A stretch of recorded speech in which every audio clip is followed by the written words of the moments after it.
Madhava Mahadeva. Hi guys, നമ്മള് സുരേഷ് ഗോപി ഭാവന പ്രധാന കഥാപാത്രമായി എത്തിയ ചിന്താമണി കൊലക്കേസ് ഉണ്ടല്ലോ, ഷാജി കല സംവിധാനത്തിലുള്ള ആ പടാന്ന് എനിക്ക് ഈ JSK എന്നുള്ള മൂവിയുടെ ട്രെയിലറും ടീസറൊക്കെ കണ്ടപ്പോൾ ഓർമ്മ വന്നത്. കാരണം സുരേഷ് ഗോപി പോലീസ് ഓഫീസറായിട്ട് അല്ലെങ്കിൽ വക്കീലായിട്ട് വരുന്ന റോളുകളെല്ലാം കിട്ടലാണ്. നമുക്ക് രോഷം എല്ലാ സിറ്റുവേഷനും ഇങ്ങനത്തെ സിനിമകളിൽ വരുമ്പോൾ സുരേഷ് ഗോപിയുടെ ഡയലോഗ് പ്രസന്റേഷനും ആറ്റിറ്റ്യൂഡും എല്ലാം ഭയങ്കരമായിട്ട് സാറ്റിസ്ഫൈങ് ആണ്, അടിപൊളിയാണ്. അതുകൊണ്ട് തന്നെ JSK Janaki V versus state of Kerala എന്നുള്ള പടം ഒട്ടും നിരാശപ്പെടുത്തൂല എന്നുള്ളൊരു പ്രതീക്ഷ ഉണ്ടായിരുന്നേ. ട്രെയിലറൊക്കെ കുറച്ച് പ്രോമിസിങ് ആയിരുന്നു. ആകെ ഒരു ഡൗട്ട് ഉണ്ടായിരുന്നത് ഗരുഡന് ശേഷം ഒരുപാട് കാലമായി ഒരു പടം ചെയ്തിട്ട്, മാത്രമല്ല ഇതൊരു വലിയ റോളാണ് എന്ന് വെച്ചാൽ സുരേഷ് ഗോപി പയറ്റി തെളിയിച്ച റോളാണ് വീണ്ടും ചെയ്യുന്നത്. അപ്പൊ ആ ഒരു ഫോമിൽ വരുമോ എന്നൊക്കെ ഉള്ളൊരു തോന്നലുണ്ടായിരുന്നു. സംശയമൊന്നും വേണ്ട, തട്ട് താണ് തന്നെ നിൽക്കുന്നുണ്ട്. കിട്ടിലും പെർഫോമൻസ്, അതാണ് ഈ ഒരു സിനിമയുടെ ഹൈലൈറ്റ് ആയി പറയേണ്ടത്.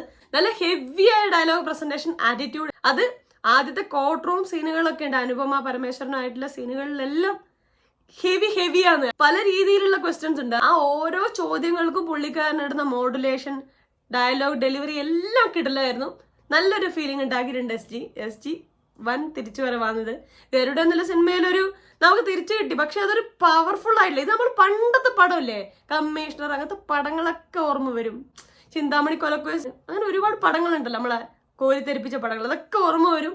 മീൻസ് ഹൈലി ഇൻഫോമിലാണ് SG. സിനിമയുടെ ഒരു 70% കോർട്ട് റൂം സീനുകളാണ്. അങ്ങനത്തെ സിനിമകൾ കാണാൻ ഇഷ്ടമില്ലാത്തവർക്ക് ഇത് അത്രയും എൻജോയബിൾ ആയിരിക്കുമോ എന്ന് അറിയില്ല. ലാലേട്ടൻ അനശ്വരയുള്ള നേര് എന്നുള്ള പടം ഉണ്ടല്ലോ, ആ ഒരു പടത്തിന്റെ സ്റ്റൈലാണ്. അതിൽ ഒരു 90-95% കോർട്ട് സീനാണ്. ഇത് അത്രയില്ല. ഇതിൽ സംഭവങ്ങളും സന്ദർഭങ്ങളും കാര്യങ്ങളും സംഭവിക്കുന്നുണ്ട്, പക്ഷെ എങ്കിലും ഒരുപാട് കോർട്ട് സീനുകളുണ്ട്. കോർട്ട് റൂം സീനുകളോട് ഇഷ്ടമുണ്ടാവുന്നതും അതുപോലെ ഇൻവെസ്റ്റിഗേഷൻ സംഭവങ്ങളോട് ഇഷ്ടമുള്ളവർക്ക് ഇത് എന്തായാലും എൻജോയ് ചെയ്യാൻ പറ്റും. ഈ ഒരു പടം CBFC ഒരു സെൻസർ ബോർഡ് ഇഷ്യൂ വന്നുകൊണ്ട് തന്നെ ഒരു വിലക്ക് വന്നിട്ടുണ്ട്. 92 കട്ടുകൾ ആ സിനിമയിൽ തന്നെ ചെയ്തിട്ടുണ്ട്.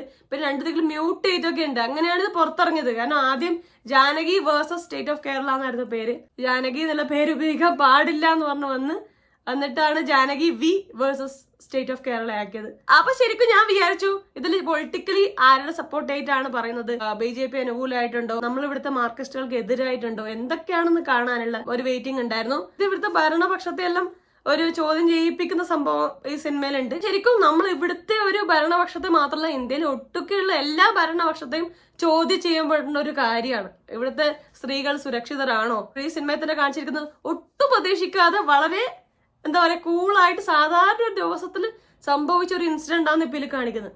സത്യം പറഞ്ഞാൽ ഒരുപാട് പെൺകുട്ടികൾക്ക് ഇങ്ങനെ തന്നെയായിരിക്കും സംഭവിച്ചിട്ടുണ്ടാവും, റേപ്പ് ചെയ്യപ്പെട്ടവര്. അങ്ങനെ ഒരു ദുരന്തം സംഭവിക്കാതിരിക്കാൻ എന്ത് ആക്ഷൻ എടുക്കാം, അതിനെങ്ങനെ പ്രിവെൻഷൻ ചെയ്യാം, അങ്ങനെ സംഭവിച്ചാൽ അതിന് കുറ്റവാളിക്കെതിരെ എന്ത് ആക്ഷൻ എടുക്കാം, അങ്ങനെയുള്ള നിയമ ഭേദഗതികൾ വരേണ്ടത് അത്യാവശ്യം. അത് ഇവിടുത്തെ ഭരണത്തിന് മാത്രമല്ല മൊത്തം ഇന്ത്യയിൽ വരേണ്ടത് വളരെ അത്യാവശ്യമാണ്. ഈ എടുത്ത വിഷയം വളരെ ഇമ്പോർട്ടന്റ് ആണ്. ഇങ്ങനെ വിക്ടിമായി പോയ പെൺകുട്ടികള് ഈ ഒരു ഫോഴ്സ്ഫുള്ളി ഒരു ഉത്തരവാദിത്തം ഏറ്റെടുത്ത് മുന്നോട്ട് പോകണോ എന്നുള്ള ചോദ്യമാണ്. ഒരു പെൺകുട്ടിക്ക് ഒരു സാധാരണ ജീവിക്കാനുള്ള ഒരു അവകാശം തടയുന്നത് തന്നെയാണ്. ആ വിഷയം പറഞ്ഞ സംഭവം കറക്റ്റാണ്. പക്ഷെ ആ ദുരന്തം സംഭവിക്കുന്നതിന് മുന്നേ നമുക്ക് എന്ത് ആക്ഷൻ എടുക്കാം, ദുരന്തം സംഭവിച്ച ആ പ്രതികളെ എങ്ങനെ തക്കതായ ശിക്ഷ കൊടുത്ത് നിയമത്തിന് മുന്നിലും സോഷ്യൽ മീഡിയ മുന്നിലും എങ്ങനെ എക്സ്പോസ് ചെയ്ത് നെക്സ്റ്റ് ടൈം അങ്ങനെ ഒരു കാര്യം സംഭവിക്കാതിരിക്കാൻ എന്ത് ചെയ്യണം എന്നുള്ള കാര്യങ്ങളൊക്കെ ചർച്ച ചെയ്യപ്പെടുകയും അതിനുള്ള നിയമങ്ങൾ വളരെ ശക്തമായി വരേണ്ടത് അത്യാവശ്യമാണ്. ചുമ്മാ ഒരു പ്രതിയെ കണ്ടെത്തി കൊണ്ട് കാര്യമില്ല. ഇന്ത്യയിലാവുമ്പോൾ പൈസയും പവറും ഉണ്ടെങ്കിൽ ആ പ്രതിക്ക് ഈസി ആയിട്ട് ഇറങ്ങി പോവാം. അപ്പൊ അതിനൊക്കെ എതിരെ പാവപ്പെട്ടവനായിക്കോട്ടെ പണക്കാരനായിക്കോട്ടെ പവറുള്ള ഒരാളായിക്കോട്ടെ അവർക്കെല്ലാവർക്കും തുല്യമായ ഏക നിയമം വരേണ്ടത് വളരെ അത്യാവശ്യം. പ്രവീൺ നാരായണൻ തിരക്കഥ എഴുതി സംവിധാനം ചെയ്തു. പുള്ളിക്കാരൻ ഇതിന് മുന്നേ ഒരു പടം കൂടെ ചെയ്തിട്ടുണ്ട്, പക്ഷെ എനിക്കിപ്പോ നോക്കിയപ്പോ കിട്ടിയില്ല. ഒന്നുകൂടെ ചെയ്തിട്ടുണ്ട്, വളരെ മുന്നേ ചെയ്തിട്ടുണ്ട്. ഇതിൽ തിരക്കഥയിൽ വരുമ്പോൾ ഒരുപാട് ദിക്കുകൾ നന്നായിട്ടുണ്ട്, ഹൈ ആയ സിറ്റുവേഷൻസ് ഉണ്ട്. ചില ദിക്കുകൾ വളരെ ലോ ആയി പോയിട്ടുണ്ട്, എന്ന് വെച്ചാൽ അനാവശ്യം തോന്നുന്ന രീതിയിലും ഇതൊന്നും ഇപ്പോൾ ഇവിടെ വെച്ചിന് നല്ല തോന്നുന്ന രീതിയിലൊക്കെ സിറ്റുവേഷൻസ് ഉണ്ട്. തിരക്കഥയിലായാലും ആ സംവിധാനത്തിൽ ഇത് കാണാനുണ്ട്. ഇപ്പൊ സെക്കൻഡ് ഹാഫിലൊക്കെ ഒരു കല്യാണ റിസപ്ഷന്റെ സമയത്തുള്ള ഒരു പാട്ടൊക്കെ ഉണ്ട്. അതൊക്കെ ടോട്ടലി ഒരു അനാവശ്യം, ആ സമയം പോയി കിട്ടണ്ടേ. എന്റെ കയ്യിൽ റിമോട്ടിന് ഫോർവേഡ് അടിക്കായിരുന്നു തോന്നി. അങ്ങനെയുള്ള കുറച്ച് സീനുകളൊക്കെ സിനിമയിലുണ്ട്. പക്ഷെ നല്ലതായ സീനുകളും ഹൈ ആയ സീനുകളും ഉണ്ട്. പിന്നെ ജാനകിയായിട്ട് അഭിനയിച്ച അനുപമ പരമേശ്വരൻ നന്നായിട്ടുണ്ട്. സെക്കൻഡ് ഹാഫിലൊക്കെ വളരെ നന്നായ സീനുകളുണ്ട്.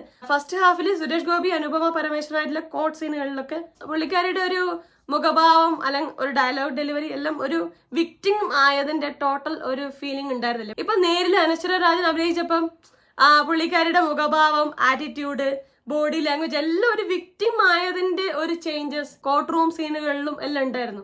അതിൽ അനശ്വര കിട്ടലിനായി അഭിനയിച്ചിട്ടുണ്ട്. ഇതില് എനിക്ക് ഫസ്റ്റ് ഹാഫിലൊക്കെ കുറച്ച് തോന്നി, സെക്കൻഡ് ഹാഫ് ആയപ്പോൾ ബെറ്റർ ആയി, കുറച്ചും കൂടെ ആ ഒരു പുള്ളിക്കാരി ഒരു ബെറ്റർ ആയിട്ട് മാറുന്നുണ്ടായിരുന്നു.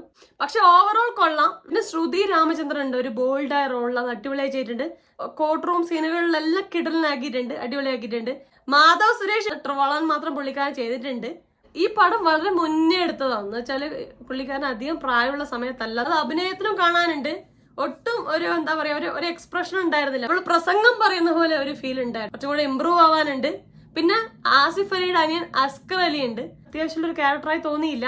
പിന്നെ പുള്ളിയുടെ അഭിനയവും അങ്ങനെയായിരുന്നു, ഒരേ മുഖഭാവമായിരുന്നു ഫസ്റ്റ് ഹാഫിൽ മൊത്തം, ഒരു മാറ്റം ഉണ്ടായിരുന്നില്ല. പിന്നെ സെക്കൻഡ് ഹാഫിലാണ് അസ്കർ അലിക്ക് കുറച്ചും കൂടെ സിനിമയിൽ ചെയ്യാനുള്ളത്, അതിലെത്തിയപ്പോൾ കുറച്ചും കൂടെ ബെറ്ററായി ചെയ്തിട്ടുണ്ടായിരുന്നു. പിന്നെ ദിവ്യ പിള്ള ഉണ്ടായിരുന്നു, നന്നായിരുന്നു.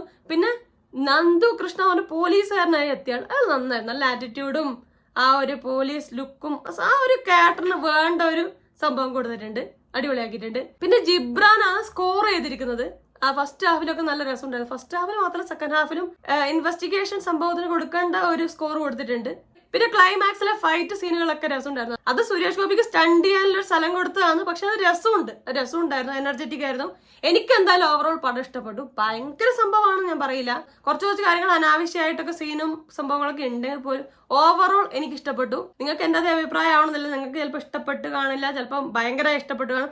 എന്താണ് ഈ സിനിമയെ കുറിച്ചും സുരേഷ് ഗോപിയെ കുറിച്ചും ഓരോ കഥാപാത്രങ്ങളെ കുറിച്ചും നിങ്ങൾക്ക് തോന്നിയതെല്ലാം താഴെ മറക്കാതെ കമന്റ് ചെയ്യുക, ലൈക്ക് ചെയ്യാനും ഷെയർ ചെയ്യാനും സബ്സ്ക്രൈബ് ചെയ്യാനും കമന്റ് ചെയ്യാനും മറക്കല്ലേ, മറന്നൂടെ കേട്ടാ. അപ്പൊ അത്ര ഹാപ്പി ആയിട്ടിരിക്കാൻ പറ്റും. റിവ്യൂ റിയാക്ഷനോ സോഷ്യൽ ഇഷ്യൂ നെക്സ്റ്റ് ടൈം കാണാം. അതുവരെ ബൈ ബൈ.